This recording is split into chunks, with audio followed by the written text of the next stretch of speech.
The world we live in has become too boring. The same old cycle of school, graduation, work, marriage, and finally death. Everyone's life is like a program that keeps loading as time goes by. These are the thoughts of a high school student named George.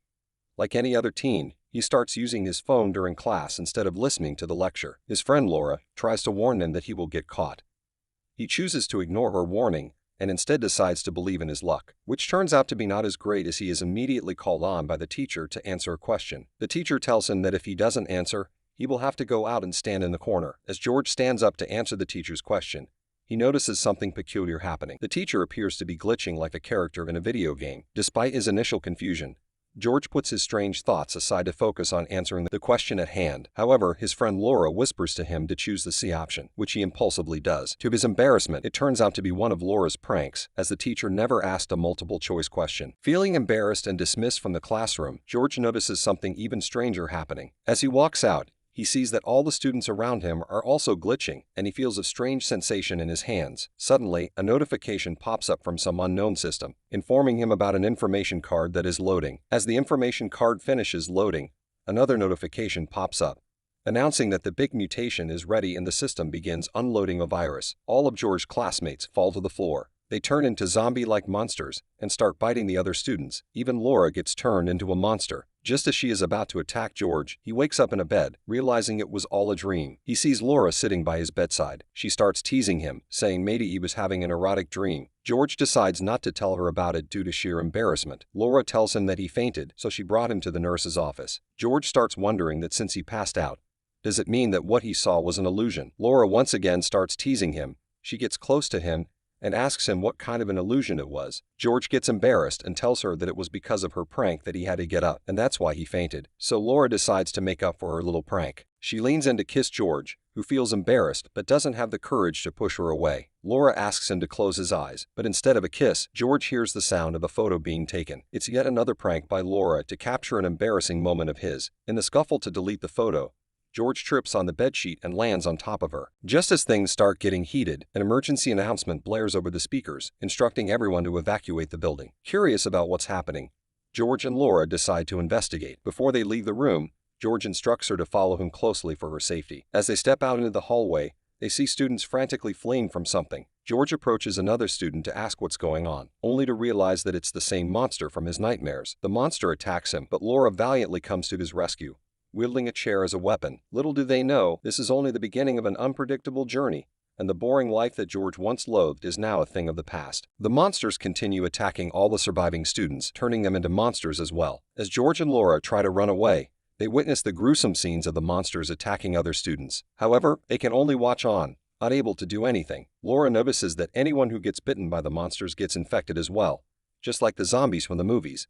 To George, it doesn't matter what they are as long as he can keep her safe. He promises Laura that he will protect her no matter what. As they run down the school hallway, Laura suddenly gets attacked as a monster emerges from a nearby classroom. With no time to react, all George can do is push her away, but he gets bitten himself and manages to knock the monster out with a powerful punch. But more of them soon arrive. The pair is saved by the arrival of another person who quickly takes out all the monsters using a crowbar. Turns out to be the school nurse, Ms. Gu. She tells them that there is no time to explain as they must hurry to safety. They go to the school warehouse and barricade themselves in by blocking all the doors. Despite their efforts, George's condition continues to worsen. As the virus spread through George's body, Ms. Gu suggests that they should kill him before he turns into a monster. Even though he agrees with her, Laura can't help but break down in tears and begs him to fight for his life. Her emotions move Ms. Gu, who proposes a solution that could save George, but warns them that it will be more painful than death. She takes out a briefcase full of her surgical tools. Her idea is really simple. They must amputate his infected arm before he fully transforms into a monster. Although there's no guarantee that it will work, with no other options, George agrees to do it. Ms. Gu prepares to start the procedure as she takes out a saw and wears a mask. Laura tries to tell them that it's too risky without any anesthetics, but George tells Ms. Gu to continue despite her objections. Laura can only watch helplessly as Ms. Gu starts cutting off the infected arm. George is unable to remain still due to the intensity of the pain he is experiencing. Ms. Gu tells Laura that she needs to calm him down, otherwise she cannot continue. Laura decides to try the only thing that comes to her mind. She moves close to him and confesses her feelings for him by whispering into his ear. Her plan works works and she manages to calm him down. After the procedure, Ms. Gu instructs them to rest while she looks for food and water in the warehouse. The school has been completely taken over by the monsters. After a while, George wakes up after having fallen unconscious during the procedure. He expresses his gratitude to Laura for calming him down. Laura takes his hand and confesses that she meant every word she said, assuring him that they will survive together, no matter what happens in the world. Touched by her words, George leans in for a kiss, but their moment is cut short when Ms. Gu returns with food. As they settle down to eat, they hear a loud bang on the door. The door bursts open. The group quickly hides and patiently waits to see who walks in. It's two humans, one muscular-looking guy accompanied by a woman. Ms. Gu excitedly jumps out from their cover thinking they have been rescued. As she explains their situation to them,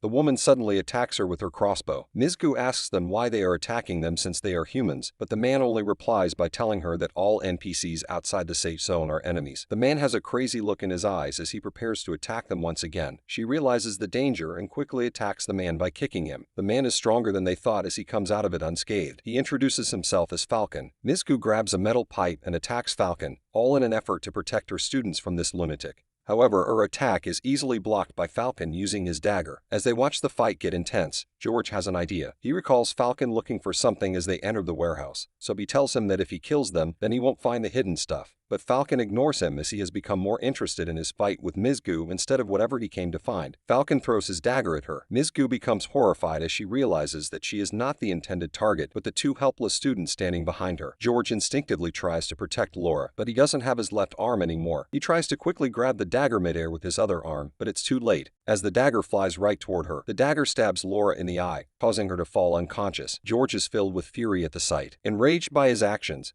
Ms. Gu charges at Falcon with her metal pipe, attempting to stab him, but he manages to defend himself and only gets stabbed in his hand. In a display of his strength, he grabs the metal pipe and bends it with only one hand. With his other hand, he punches Ms. Gu with all his strength, lifting her off the ground and sending her tumbling back. Just as he is about to finish her off, he is stopped by George. The stump on his left arm starts to act up as something strange starts growing out of it. Falcon is left surprised as a huge monster claw forms where George's left arm used to be.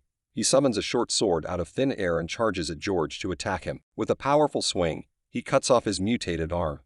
But before he can celebrate his short victory, George's arm instantly grows back, and he grabs Falcon, lifting him in the air. The mutated hand slowly turns into small vines that warp around Falcon's body. George forms a massive fist and punches him with great strength. He is sent flying through the warehouse wall and lands outside. George continues his attack as he stomps on his chest and forms a huge sledgehammer with his mutated arm. He hits Falcon so hard that it sends shockwaves through the ground. These shockwaves end up destroying the school building. George's mutated arm begins to disappear, and he starts to faint. George wakes up in a strange-looking room with a metal arm for his left arm. While George tries to figure out his new arm, he suddenly hears a scream. It's a little girl carrying medicines, which seems to be for him. When she sees that George has woken up, she quickly rushes off and brings Ms. Gu with her. When she sees that he has finally woken up, she quickly hugs him and starts crying uncontrollably. After she calms down, George inquires about where they are. She tells him that they are in a temporary shelter known as C-567, which was built after the Doomsday. She also tells him that he has been asleep for 3 months. He is disappointed to find out that the zombie crisis and the Doomsday really did happen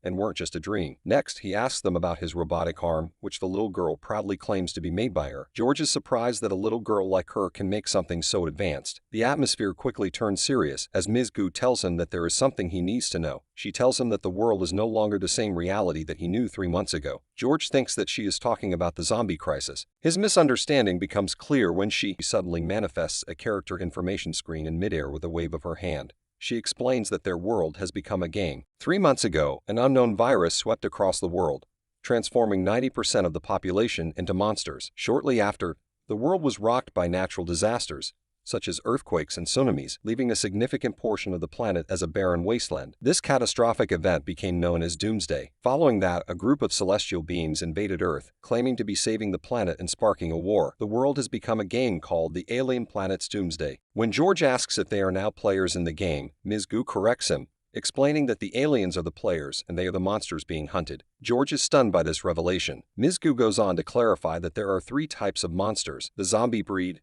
the mutated breed, and the infected breed like herself and George. While the normal humans' base points are around 10 in their character information, monsters can also improve their strengths by collecting EXP, just like players. The crucial difference is that when a player dies, they respawn, but when a monster dies, they are lost forever and become nothing but useless data. Upon hearing the word death, George's thoughts immediately turn to Laura, and he implores Ms. Gu to reveal her whereabouts. He is devastated to find out that she died.